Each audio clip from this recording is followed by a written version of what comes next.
Buhay abroad, tumitingin ka na lang sa malayo. Kaya akala ng iba, magandang nasa abroad. Pero hindi, nagtitiis ka lang dahil malayo ka sa buhay. Ang buhay dito, pagtapos ng yung day off, Sunday ngayon dito, tingin-tingin sa gilid ng dagat.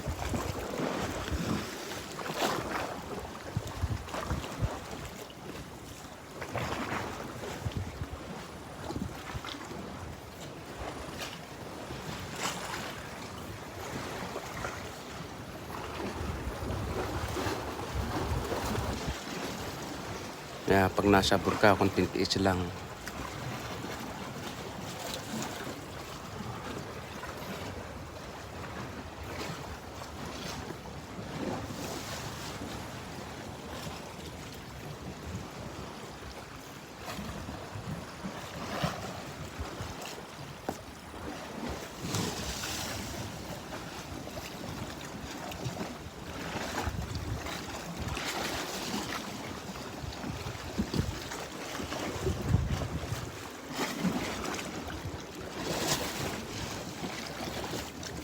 Walang kagandahan dito sa bahay na to. Hindi ka masyadong mainip dahil ito, kahit nandito ka lang sa sabi ng dagat, maganda yung view.